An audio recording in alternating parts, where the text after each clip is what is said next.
Bismillahirrahmanirrahim. Dalam video kali ini kita akan lihat bagaimana kita boleh menggunakan Jamovi untuk melakukan PET sample t-test ataupun repeated measure t-test. Data yang kita ada ini melihat kepada skor sebelum dan juga selepas. Jadi kita ada dua kolom data yang kita ukur pada masa yang pertama dan juga data yang kita ukur pada masa yang kedua.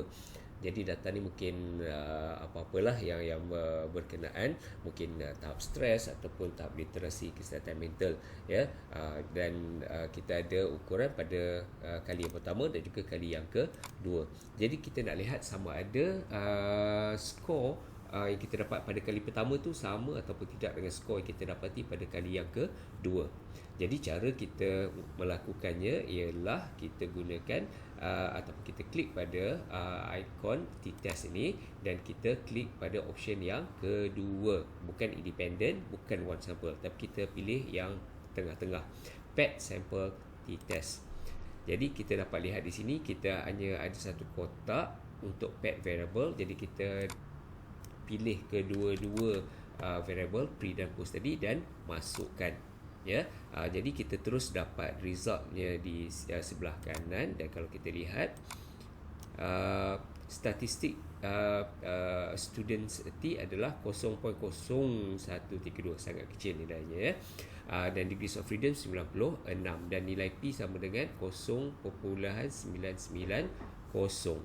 ya. Okey, jadi kita boleh lihat dengan lebih detail lagi, ya. Kita pergi kepada additional statistik untuk mean difference, effect size, descriptive dan juga descriptive plots. Jadi kalau kita lihat dalam jadual yang telah dikemas kini, kita dapati bahawa mean difference-nya sangatlah kecil, 0.0033, ya. Jadi sangat kecil, tak heranlah perbezaan itu tidak signifikan, ya. Dan coherence D pun sangatlah kecil, effect size dia. Okey. Dan kalau kita lihat di table deskripsi ini, kita dapati bahawa skor sebelum 1.95 manakala skor selepas adalah 1.94, ya. Jadi memang sangat sedikit perbezaan di antara purata sebelum dan juga selepas. Dan kalau kita lihat plot di sini, kita dapati hampir ialah kalau taburan untuk pre ni totally overlap dengan taburan skor untuk post, ya. Jadi bila dah overlapping tu sebegini besar, again tak heranlah kalau keputusannya tidak signifikan, ya.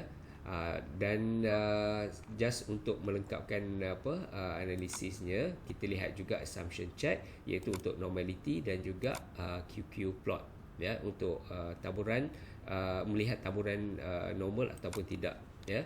Jadi kalau kita lihat di sini untuk normality untuk Shapiro-Wilk, nilai P besar daripada 0.05, jadi kita boleh anggap sebagai normal, ya.